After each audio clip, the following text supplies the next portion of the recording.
A few days after we moved into our new house, the doorbell rang loudly. I unlocked the door, and the front door was opened forcefully. "If you've finished your new house, why haven't you invited us over?" It was my mother-in-law at the door. Behind her was my husband. Pushing me in surprise aside, my mother-in-law entered the new house without my permission. "It's a nice house with a garden, and unusually tasteful for you. You're a hopeless housekeeper, but you're useful once in a while. Where's my room? This room looks like it will get a lot of sun." I managed to stifle a laugh at my mother-in-law's cheerful words. What a carefree person she is. "We are strangers, you know. There is no room for you." What? How can you say such terrible words to a family member? If you apologize now, I will forgive you. If not, then I will divorce you. My husband yelled at me, with his face red, and my mother-in-law grinned at him with a nasty smile. How ridiculous, not knowing that it was a meaningless threat. I sighed, and then confronted them with something. The moment they saw it, my mother-in-law and my husband froze. Oh, you can't be serious. "You can't divorce me. I'm already single." "My name is Avery. I have been married for 5 years to Daniel, whom I met when I was a university student. Although we got together and got married because of his strong proposal, our married life was a little different from what I expected. Daniel was someone who always put his mother's opinion first in everything. Even when it came to making small decisions, he would say, I will ask my mom. Daniel always tried to get his mother's opinion.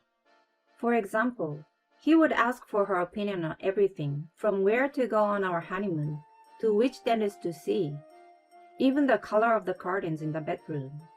He asks his mother about everything and chooses whatever she tells him. I was concerned about this attitude, but I pretended not to notice it. Because, although my marriage with Daniel was not a very satisfying one, it wasn't bad either. He did help me with simple household chores, such as taking out the trash, even though he complained about it. On weekends, we would go out to eat together or go on trips. And on anniversaries and birthdays, we always celebrated and he gave me presents. I think Daniel was a rather good husband as long as I kept my eyes on my mother-in-law. So I didn't point out anything in particular to him, and we stayed married. However, something happened after my father-in-law passed away. Our marriage, which had been going well for some reason, began to go a little awry. Hey Avery, do you have a minute? What's wrong? Daniel came home from work and asked me in the middle of his meal. Can we live with my mother? What? I couldn't believe my ears. What's wrong with you all of a sudden? I don't mean all of a sudden. I have been thinking about it ever since my dad passed away. Mom is alone now, right? I know it's inconvenient for her to be alone, and I'm worried about her. I don't want to live with her. Bella is still well, you know. She can live on her own. And the house is less than a 20 minutes drive from ours. If that's what you're worried about, can I just continue to visit her from time to time? No, you don't know when she is fine. Even if she is fine, you never know what might happen. If Mom suddenly collapses, no one will know, and it could be too late. If that happens, will Avery be able to take responsibility? You see, I don't want that to happen to my mother. If you don't want to live with her, I will divorce you. You're going to do that? I'm serious. Okay, let me think about it. After several discussions, we decided to move in with my mother-in-law. Daniel's mother nags about anything and everything, and Daniel always does what she says. Living with her was not going to be good for me, but I was pregnant at the time. I thought it would be better for the baby to have a father, so I reluctantly agreed to move in with her. I also thought that moving in with my mother-in-law would not change my relationship with Daniel. I had faith in the time I had spent with Daniel. However, reality was not so sweet. As soon as we moved in together, Belle, my mother-in-law, immediately began to tease me. Instead of taking care of me when I was pregnant, she threw all the housework away and spent every day from morning to evening playing with her friends in the neighborhood. When she came back home, she would look for something wrong with my housework. When I'm not in good health, cleaning and cooking become simple things. I tried my best to explain that my mother-in-law must have experienced this before and would understand. This is why young people are no good these days. When I was young, I did my best even when I was sick. What's with all the cleaning? You are leaving water stains all over the place. Even the laundry is not well ironed. You also need to make at least 3 side dishes for meals. Are you going to start me and my sweet boy? She would rattle on about these things and would not listen to me. Often there were days when I had to redo household chores even when I was feeling sick. I could not stand it any longer and complained to Daniel, but he always took my mother-in-law's side. Sure, there are some things Mom says that are mean, but it's your fault for not doing your chores properly, isn't it? Don't blame my mom. But there are days when it's really hard to even stand up. It's tough being expected to do everything perfectly on a day like that. But my mom did it when she was younger, when she was pregnant with me. So there's no reason why you can't do it. It's your own fault if you can't. Health varies from person to person, and your mother is out of the house all day and night playing around. This apartment was ours to begin with, and she doesn't even pay any of the bills here. I need you to ask her to help me out with the housework until I feel a little better. You know, you're the one who agreed to move in with my mother. If you have a problem with her, then we can get a divorce. I think he's feeling very secure that I will never divorce him. I also sigh at Daniel's smirk and disgusted smile. He wasn't the kind of person to say this before we moved in together. To be honest, Daniel's attitude, combined with my mother-in-law and my health problems, had begun to wear me down in my marriage. Then one day, as usual, my mother-in-law went out to play with her friends, and I was alone in the empty house doing the chores. I was feeling better than usual, so I did the chore more carefully. And just as I was thinking that today would be perfect, my mother-in-law came home and screamed, "Belle, what's wrong?" "Everything is wrong. My clothes are a mess." "What? But I washed them like usual." "These are expensive clothes that need to be hand-washed. How dare you put them into the washing machine? Look how messed up they are. These were my favorite. What are you going to do about this?" "But Belle, you didn't tell me anything about this." "Huh? You should know without me telling you." My mother-in-law was in an unmanageable state, and at this moment, Daniel came home from work. I'm home. What's wrong? "Welcome." "Daniel, Avery ruined my clothes. They were so expensive." My mother-in-law interrupted me and ran up to Daniel. This is the one that you wear a lot, right? Daniel looks at me as my mother-in-law hands him the clothes. Avery, you can't even do something as simple as doing laundry? "Well, your mother didn't tell me anything about it, and I didn't know it had to be hand-washed.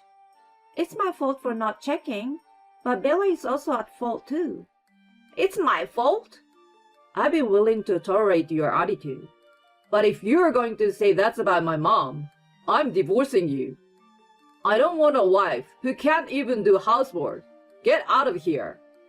Daniel then pulled out a piece of paper from his bag. There were divorce papers that had Daniel's section filled out. He slammed it down on the dining room table and smiled at me, as if he was amused. You should think about fixing that attitude of yours in the future. Then Daniel takes his mother and tries to leave the house. "Hey, where are you going?" We're gonna go eat out. I can't let my mom eat that cold, nasty food, and I don't want to eat that either. He says this and leaves. My mother-in-law, following behind him, glanced back at me. She had a victorious look on her face. I had been holding back for a long, long time, thinking it was for the sake of my baby. But when I remember my mother-in-law's triumphant look and Daniel making fun of me, I feel uncontrollable anger and sadness. Although Daniel was a person who always put his mother first, he was never a person who would make fun of me. How could this have happened? I just stared at the divorce papers that were left behind, helpless to do anything about it. At that moment, my smartphone, which I had left in my pocket, vibrated. I checked it and saw that it was my mother calling me. Hi, Evelyn. How are you doing? Hi, Mom. It's been a while. You haven't been in touch with me lately, and your father and I are worried about you. I'm sorry I've been busy, but I'm well. If that's the case, then all right. I felt a pain in my chest when I heard my mother's cheerful voice, which I hadn't heard in a long time.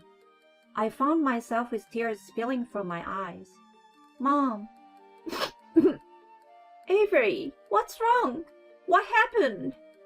I heard my mother's confused voice as the tears I couldn't hold back anymore began to flow. I was at my limit. The emotions I had managed to suppress were finally getting unleashed. I told my mother everything that had happened. Once I told her, she got even more upset than me. It's okay if you get a divorce. If you are worried about raising kids, don't worry. Your father and I will support you. We've already raised a child once. And look how well we raised you. Leave it to us. My mother said in a playful manner. I guess she was trying not to make me feel guilty about relying on them. And also, this is very good timing. What? Your father and I are thinking of building a new house. I called today to tell you about it. The unexpected words made it difficult for me to understand what she just said. My mother happily told me the details of the house she was planning to build. They are going to build a 2-story property with a garden. Contrary to the bubbly tone of her voice, which sounded like a child talking about dreams for the future, it seems that they were already talking realistically about the land, floor plan, and cost, and all that was left was to sign the contract and start construction. Do you want to live with us, Avery? Because if you are getting a divorce, you will need the next house to live in, and there is a lot to worry about before and after the baby is born. It will be easier for us to support you here after the baby is born.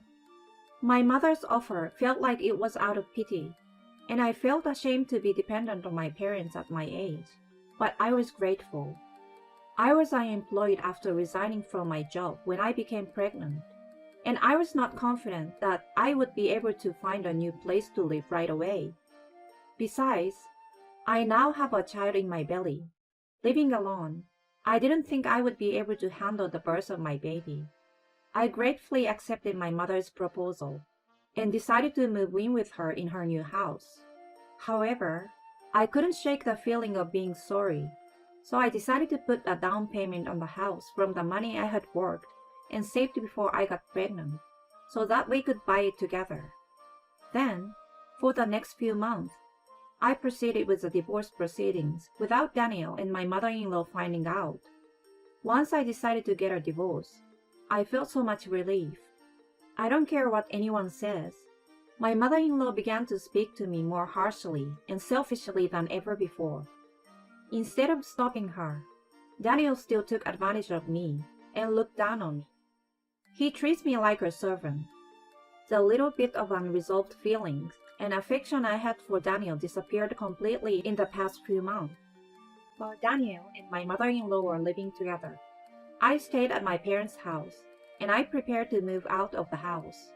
I enjoyed discussing with my parents the new furniture for the new house and baby items for my newborn child. My mother-in-law wasn't there to laugh at me for having no taste in furniture or put expensive things in my shopping cart that I didn't need without my permission. I had forgotten for a while how much fun stress-free shopping could be. I was so excited about my new life. When the construction of our new house was finished and we were finally ready to move in, I filed for divorce at the city office. Daniel had left the divorce papers on the table the day we had the dispute over my mother-in-law's clothes. I retrieved it after they left and kept it in a safe place. I thought I might be able to use it for something. At first, I thought we would divorce after a proper discussion, since we used to be a reasonably successful couple, even though we are in this situation now. However, I decided to leave without saying anything because of the way my mother-in-law happily and recklessly mistreated me every day, and Daniel's attitude of not listening to me, not defending me, and repeating the words divorce to me. A few days before moving out, I filed the divorce papers, which were successfully accepted, and I was now a single, free woman. With the weight off my shoulders, I moved into the new house with my parents, and was enjoying my new life to the fullest. Then, an unexpected visitor came to our doorstep. "Hey, Avery! You should have called us over as soon as this was finished." That's right. We're a family after all. You're treating us terribly. I don't know where they got the information, but my mother-in-law and Daniel showed up at the new house. I was too surprised to say anything, and they entered the new house without permission. "It's a pretty nice house with a garden, which is rare for you. I wonder where my room is." They seemed to be enjoying themselves. "I know you're a useless wife who can't even do her own housework, but I guess you can be useful once in a while." I managed to stifle a giggle at my mother-in-law's cheerful words. Neither Daniel nor my mother-in-law had any idea that we were already divorced. "I'm not your wife anymore." "Avery, are you crazy?" We're married, so you are my wife, right? "I'm single, so I'm a stranger to you. Please leave right now." What are you talking about? "I filed for divorce the other day, and it was accepted. So you and I are no longer husband and wife. I was going to send you a letter soon to let you know, but I didn't expect you to come to our new house. I had not expected him to visit my new house, and I didn't want him to think we were a couple forever. So I had sent him a dated letter stating that we were divorced the day we moved in. If everything had gone according to plan, the letter would have arrived tomorrow." Daniel, not believing a word I was saying, approached me with a laugh. Avery, I don't know what you're upset about, but I apologize, so let's work this out. I can't believe you would lie about getting a divorce. I don't know why you haven't come home lately, but you're angry about something, right? I will apologize, Avery, and we'll make up. Then my mother will forgive you too. "I don't care if she forgives me or not. We are already divorced." I showed him the certificate of divorce that had stored in the cabinet. Daniel looked at the certificate carefully. His face gradually turned pale, and his mouth started to flap like a goldfish. When did this happen? I didn't sign divorce papers in the first place. "Yes, you did. The day I washed Belle's clothes by mistake. You left the completed divorce papers on the table, didn't you?" Those papers are invalid. "Well, it might be invalid if it's that one piece. But didn't you tell me every day that you wanted to divorce me? I recorded you and your mother's words every day, and I kept a diary. They told me that the diary can be used as proof." I played back the appropriate audio from the voice recorder on my smartphone. There was my mother-in-law's voice saying that my meals were bad and the worst in the world. Daniel's voice was recorded. If you serve food like this, I'm divorcing you. Both Daniel and his mother were surprised and remained motionless. "Therefore, since you two are strangers, you must leave right now. I never said you could come in. If you don't leave, I will call the police." The two of them became frightened and rushed out. I watched their backs and locked the door tightly to prevent them from coming back in. Apparently, when Daniel and his mother found out that my parents and I had bought a new house, they had moved out of their house and had also ended the lease of their apartment. After that, they had quite a bit of trouble finding a new home. Daniel and his mother's life together for the first time in a long time was not going so well. Daniel's mother, who had been making me do all the housework, still doesn't seem to want to do it, and Daniel, who is not used to doing it, is doing it all. On top of that, she would say to her relatives and friends that she was moving to a new luxury house and they should all come to visit her. But the truth was she moved into a generic apartment that was neither new nor luxurious, which caused rumors to spread about her being a liar. The stress of the situation has caused her to lash out at Daniel more often. With me gone, she has no one else to vent her stress to but Daniel, and they often get into fights where they yell at each other. As for me, I'm living in a new house with my parents and my healthy baby boy, who was born safe and sound. My parents are fully supporting me, and I plan to go to work when my son is older.